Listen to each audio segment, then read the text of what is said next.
Welcome to HD Nation Tech Feed Edition, your guide to the best in HD content and the best in home theater gear, no matter what your budget is. I'm Patrick Norton. Hey, and I'm Robert Heron. A lot of great stuff coming up in today's show, from super cheap to ridiculously expensive. And I've got a great new LCD HD TV from LG that proved itself a solid performer. But first, let's look at some extreme outdoor projection. We're talking, this is a pretty cool setup, by the way.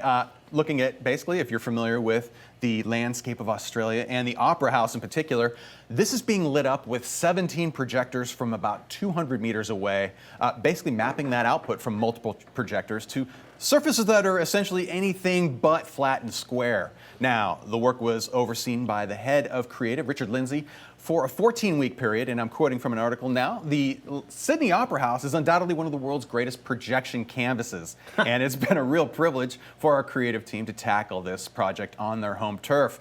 From an animation perspective, there were some obvious challenges associated with the geometry and curvature of the conic facade. We wanted to ensure that what we created translated well from the many and varied viewing angles, which meant painting on the surface of the building rather than designing from a single point of view, which typifies most building projections. Pretty incredible, really. And if you consider the scale of that building and how many curved surfaces, you're not just even simply pointing projectors in just one plane. No. You're actually having to project those images into 3D space with very good software or hardware on the back end to actually handle those curved edges. So it looks normal from not only just one specific angle, but many. It's absolutely mesmerizing. And you look at interior projection setups too, inside where they're doing on curved surfaces and things like that. Usually it's just one standard plane, like one simple curve. This has a little bit of everything to it. Maybe two if you're doing an IMAX installation. Totally. And if these projectors are so much off by even a millimeter at that 200-meter distance, you're going to have not only just convergence issues, but it will not look as smooth and seamless as it did right there. And it's a lot of hard work to make a building look like that on the exterior, especially when you're are you saying 17 concurrent projectors. If you're in Australia, have these guys do your installation? Oh, without a doubt. Or at least if you're there, take a look at that setup while it's active for the next few weeks. If you have all the money and are looking for the ultimate home theater, let me show you, ladies and gentlemen, this. IMAXPrivateTheater.com. You should check this out, people. Essentially, IMAX has decided for a mere $2 million, if you have 20 feet of wall space, they will bring IMAX into your home. There's a nice write-up for it on. I'm liking that. They also highlight too how they'll respond within 5 minutes to any technical issues you might be having with their setup as well. So not only if you do spend the big bucks, you should expect some pretty good service with that as well. Yeah, for $2 million for IMAX in a room as the entry level. $2 million entry level, I would expect them to answer the phone. If you have that kind of budget, there are many companies, though, that will do amazing work with various screens, and it doesn't have to be IMAX branded, but it's good to see them jumping into the home theater But if you want an IMAX home theater, you're going to IMAX. It's kind of funny. It's basically you're going to IMAX the credit card. So IMAX expects to sell 10 to 15 installations a year. They don't see a big market for IMAX home installations. It's coming, though. Hey, at the other end of the price scale. How? Somebody's going to buy that. You're going to buy a house with a 20-foot wall so you get IMAX in there? Yeah. Any house I will purchase will have a blank 20-foot wall waiting for a projector ready to go. Movie parties at Robert's house. It might be in the backyard pointing at the side of the house, but now, at the other end of the price scale, we're talking $1,500. Remember the 4K Seiki HDTV we reviewed a few weeks ago? Well, guess what? It's now selling for under $1,000. We're actually talking about $965.99 shipped to your doors, according to the good folks at CNET. Now, just because it's back up to $1,100. Okay. Even at $1,100 or even under $1,000, is it something you should really consider at that price point? And I'm going to say, go back and look at our review, because there are a few critical points there that you may want to be realizing if you're going to be plugging 1080p signals into that TV. Yeah. It might not be the ideal thing for you. However, if you're looking for something to experiment with 4K, truly, I'm going to put the word emphasis on experiment, then I would recommend that. There is no, for all intents and purposes, unless you are using a high-end gaming PC, there is no 4K gaming content. Xbox One's not going to support it. PS4 is not going to support it. PS4 will send 4K video to your 4K HDTV. Upscale Blu-rays look pretty good. Okay. 30, or do we recommend 30? Are we okay with 30 frames per second, or do we want people to wait for 60 frames or higher? It's good enough for video, good enough for movies, and good enough for TV, but it's not going to be good enough for using as a high-end desktop workstation, especially for gaming if you need the performance at that, if you need a high refresh rate at 4K resolution. 4K gaming is painful at 30 hertz. It doesn't really work. Right. But for movies, that is a 120 hertz display, and it can take that input up to 30K, to 30 hertz, and then scale that up to the refresh rate of the display, namely 120. So it can work. So keep that in mind, though. However, we did feed that display 1080p at higher refresh rates than 60 hertz, and it eliminated one of the issues we had. Namely, it was an overscan issue in particular, where any other 1080p signal we fed that TV, it was actually overscanned by about 2%, which just kind of destroyed all detail in the picture. So that was really the big turnoff for that. Plus, it's a pretty basic monitor almost in the sense of what features. Yeah, it's very monitor-ish. It's got like 4 HDMI inputs, nothing else. Seiki believes in basically giving you a screen and letting you feed whatever you want into that screen. They don't want to deal with applications and ecosystems and environments. But that price point is tempting. Tempting, I understand, but how about, though, something a little more affordable? Is this the best LED of 2013 so far? I am going to say 55 LA 7400. Indeed, man. LG truly ranks among the major HDTV manufacturers, and this is their brand new LA 7400 series television. And with it, it brings all the new LCD technologies along with a bit of flair and style at a price I found pretty appealing. Now, I'll compare this briefly to LG's flagship 1080p LCD, the LA 8600. The 7400 doesn't sacrifice all that much. It does lack the 8600's built-in camera for Skype and other camera-aware app support, and it has one fewer HDMI ports, 3 instead of 4. Otherwise, we're talking a very similar experience. 2.1 speaker configuration. Yeah, they put a subwoofer in there. Similar passive 3D technology, similar design even. Also with USB, Wi-Fi, MHL, NFC, all the cool adjectives. Now, for the 7400 we have before us, its online price is $1,600, and this series, it's also available in a 47-inch model as well as a 60-inch model.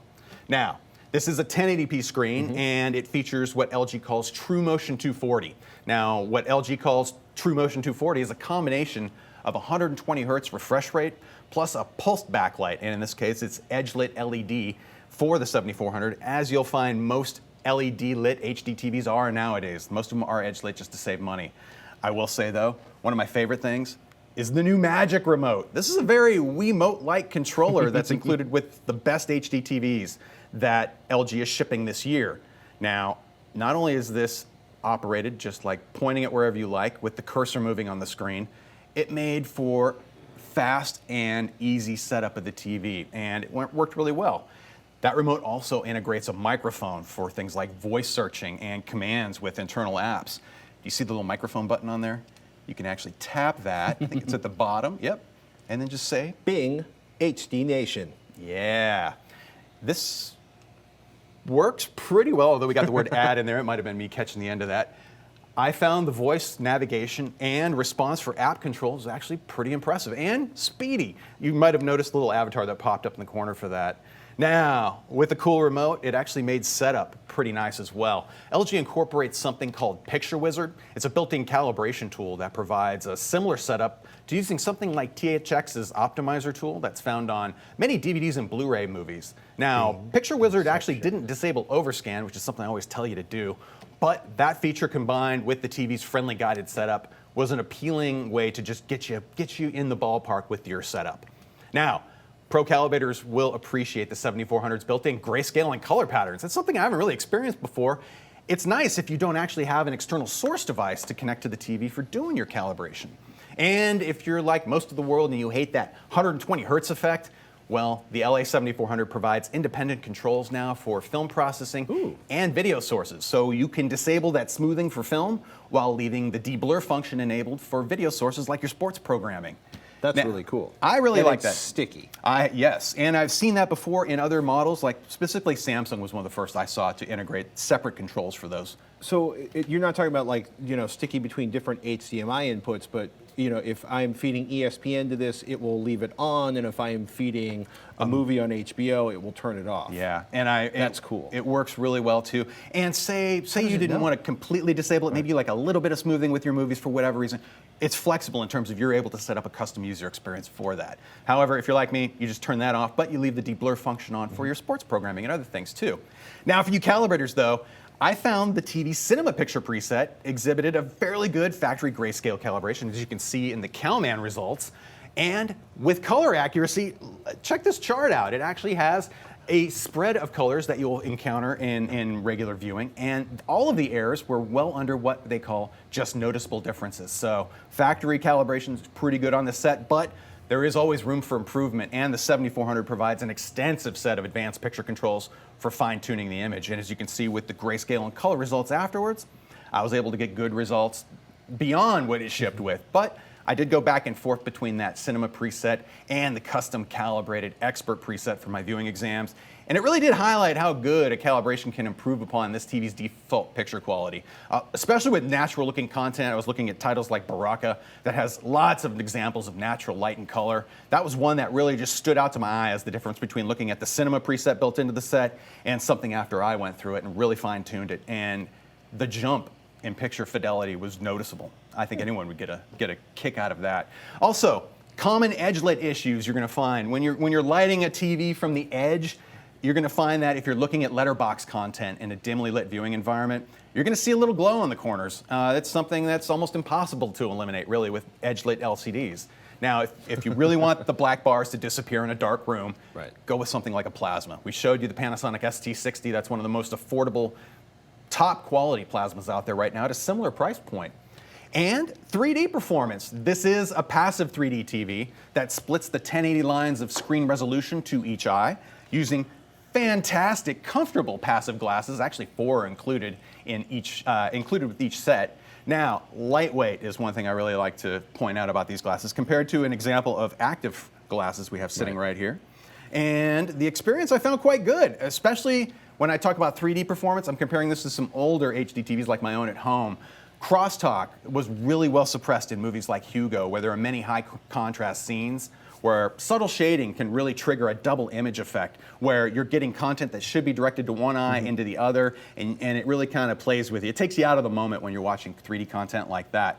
With LG's passive system, I noticed very little, almost undetectable amounts of crosstalk, which I found awesome, even with the reduced resolution. I was going to say, how did the reduced resolution impact, the lighting level, and did the screen dim noticeably when you turned on the passive 3D? Less so than I've noticed with active glasses. Cool. I will say, in general, you're going to get you'll get slightly more light into your eyeballs using passive glasses than active glasses. However, and the loss of resolution, if you have great eyesight and you sit at just the right distance from the screen, you probably will be able to notice that you aren't seeing quite all the detail compared to an active system. But unless you're in that sweet spot, which is fairly close, you're not going to really notice it at all. And I found the lack of artifacting, especially the crosstalk, really made it a viewable experience. Gamers, though, take note. This 3D system can be used for a very cool 2D effect called dual play. Now, with special glasses, basically, instead of having a left and a right lens in your dual play glasses, you'll have a left-left for one player and a right-right for the other player. That will give each player a separate 2D view with supporting titles. Now, the list of titles is actually expanded quite a bit since this was first introduced, I think a year or two ago now. So if you like that, you could technically, I guess, break a pair of these in half and then create your own. But since these are so affordable, go ahead and get the regular models that include the left-left, right-right setup for you and your friends to game with. Well, basically what you're saying, though, is that you have the left-left, I have the right-right. We're playing the same game, but seeing two completely different views on the same screen at the same time. Totally. No more of the split screen for two-player. You guys can actually enjoy a full-screen view. Yes, it's going to be half resolution, but that's a nice effect to give you that full screen view. And you're almost certain then that your friend's not cheating by glancing at your side of the screen, or you're doing something really crazy like taping cardboard across the middle, and never mind there. that gets crazy. I've seen people do it though. Now, the LG LA7400, it's one of LG's top models for 2013, and I came away pleased with its post-calibrated imagery, solid 3D performance, and that sweet magic remote. Now, LG announced at E3 that they would be bringing Cloud Now gaming service to its smart TVs, and we want to show you that tech running on this TV, something we hope to do before we have to give it back. I've been checking every day for the beta to see if we can get in there and get the demo going. We've got it set up, and hopefully we'll be able to show it to you soon, but this should enable a cloud gaming service because I felt it had good performance in terms of its app support and how fast it really handled things. Is this the best $1,600 HDTV you can buy right now? For edge-lit LCD, it's the best I've seen. Now, I've also got in an equivalently priced model from Samsung coming up in the next week or two that we'll take a look at. And the only thing I could really improve upon would be like black level. How dark is black on the TV? Other than that, I'm pleased with image performance. Color accuracy is really good out of the box. Grayscale performance and detail and video processing are all solid here. It'd be a leap for Samsung to really pull something better than this out of their hat. However, they might be able to do it just specifically with contrast alone. And we'll see. We'll see when we get it in. But I don't think Samsung has the magic remote yet. And this is something you may or may not like. If you're not a fan of that Wii-style controller, you may be longing for that other controller. But this also worked quite well as a universal style remote as well for controlling a variety of other set-top boxes as well, which I found it kind of nice. So passive 3D is here with a vengeance. Man, I like it. Glasses-free 3D, still a dream. Also note too, just the height of the glasses compared to most. I found that these were easier if you wear glasses to get these on your face and to cover more of the lenses you may already be wearing. So for that, I have come full circle on passive 3D at this point. It's come a long way. I hate these glasses. I have a pair at home that are so much bulkier than those, my old school, that is, I understand the pain and suffering.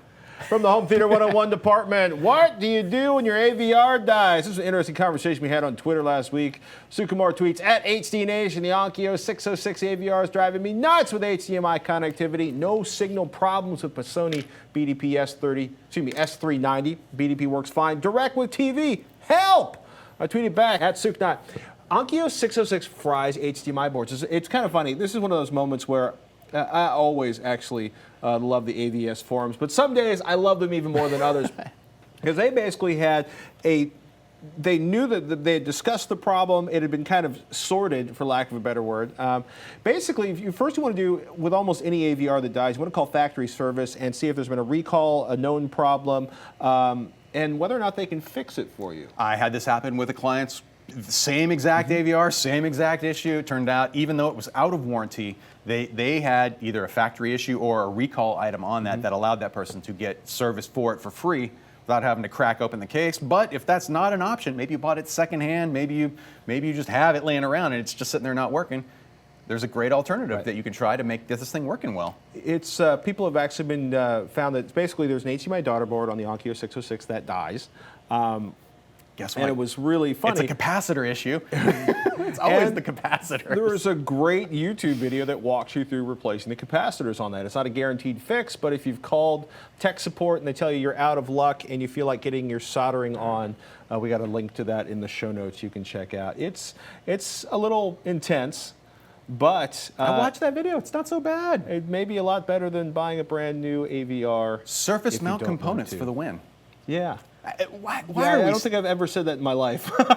Well, that and I'm just amazed after about a decade of capacitor issues that this is still something fairly common. Well, it started with PC motherboards and now apparently every other electronic device that cheaps out on If you have a run, if one of your suppliers gives you an inferior part, you can take a spectacular design and a spectacular piece of hardware and just destroy its functionality because you ended up with cheap capacitors. I think it's more of a, having problems with suppliers issue than it is actually. I don't think it's an Onkyo issue. I think Onkyo had a bad run of capacitors. One of the suppliers. I've seen this across many brands of many different electronics products, and it seems to continue.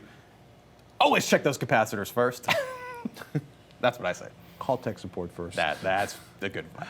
Unfrosted Pop Tart tweets at HDNation. Love the show. Building a home theater PC, and I'm confused about Judder, movie frame rate, PC monitor frame rate. Please explain. Thanks, David.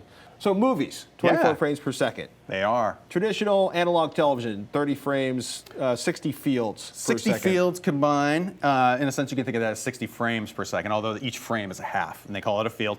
3.2 pull down, though, is something you might hear often associated with film, and that's how you convert that 24 frames per second into the 60 hertz that the display is expecting. You basically repeat 3 frames for the first frame, the second frame of the film, you do it twice, 3:2, 3:2, and that somehow gets you right to the perfect frame count to make it fit.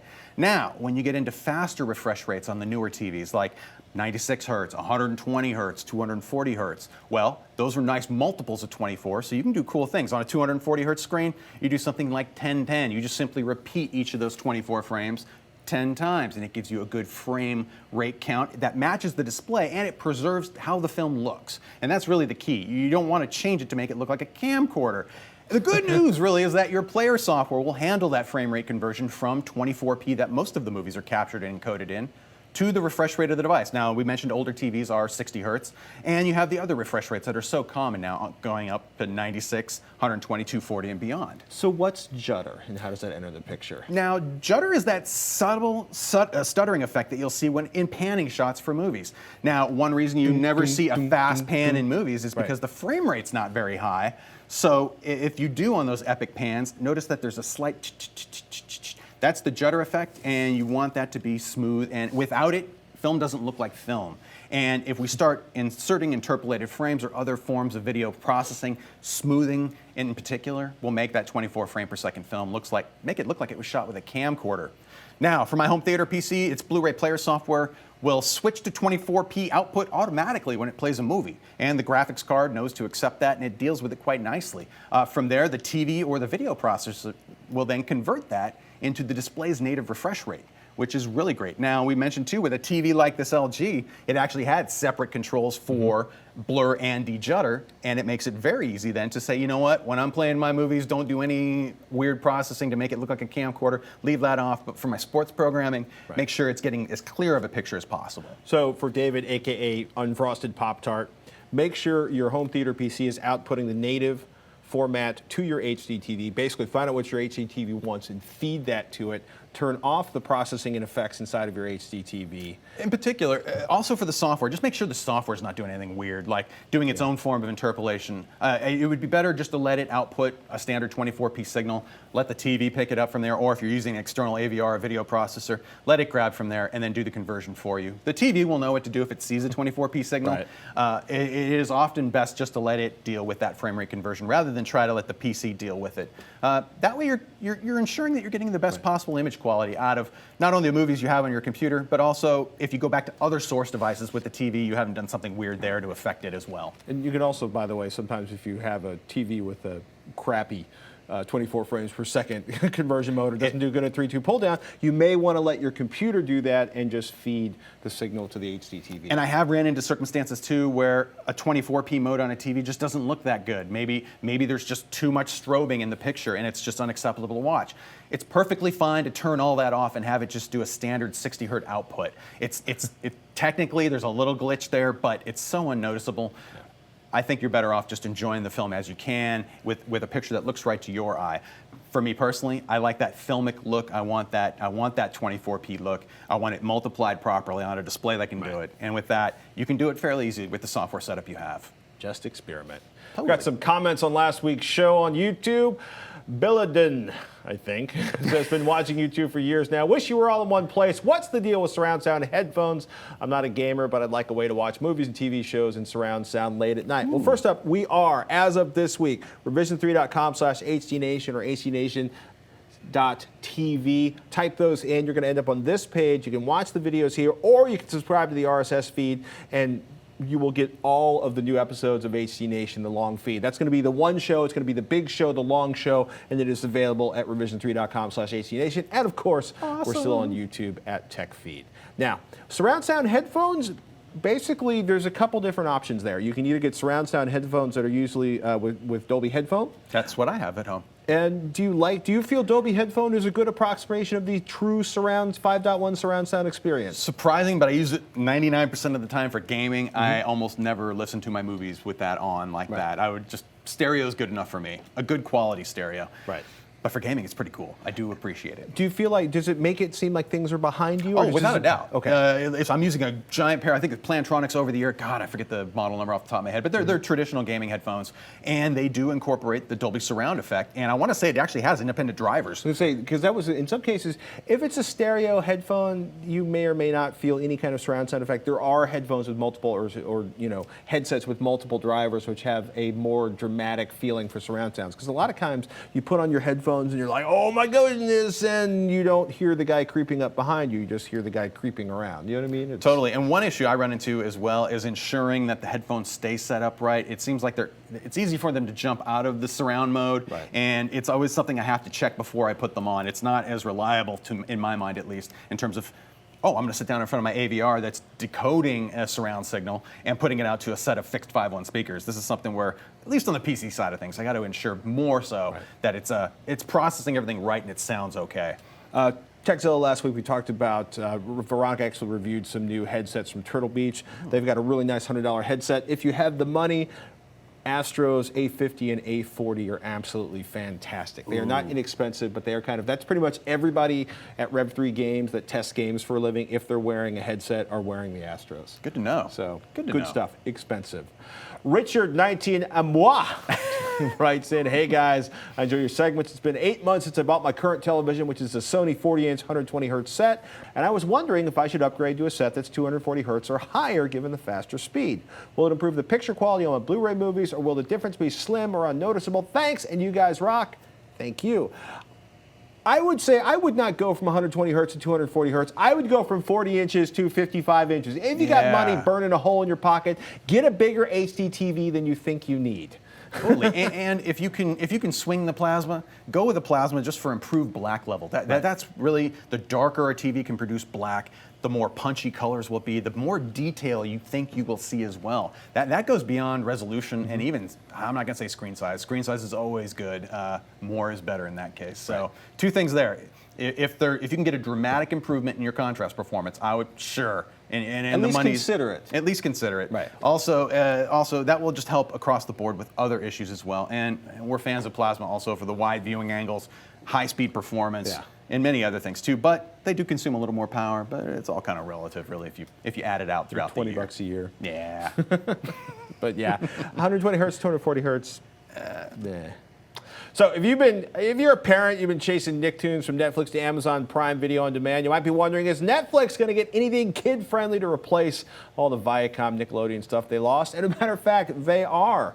They sent out a press release this week. Netflix Incorporated and DreamWorks Animation today announced a multi-year deal making the world's largest internet TV network the premier home of new original series from the award-winning creators. Could they put more fluff in this? Essentially, Shrek, Madagascar, Kung Fu Panda, How to Train Your Dragon are going to be showing up as cartoon television shows on Netflix. Brand new episodes. Also, have you ever 2014. used? I noticed whenever I first launched Netflix on any particular platform, it gives me the whole, are you using this Netflix for kids or the regular version of Netflix? I've never clicked the kids one.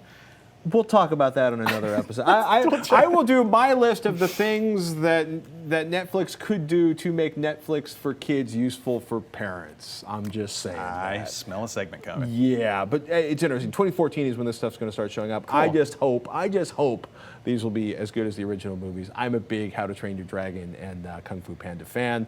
And from the highly amusing department, what do you think the #1 top-selling Blu-ray is right now? Oh.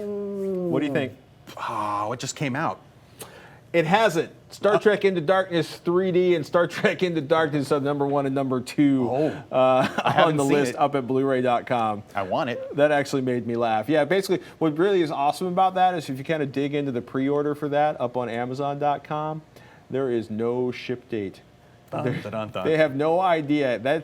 But there are so many pre-orders. It is now the most popular Blu-ray being sold on Amazon right now. I thought that was pretty funny. People after my own heart. Watch these movies at home in a quality home theater, and make all the popcorn you want.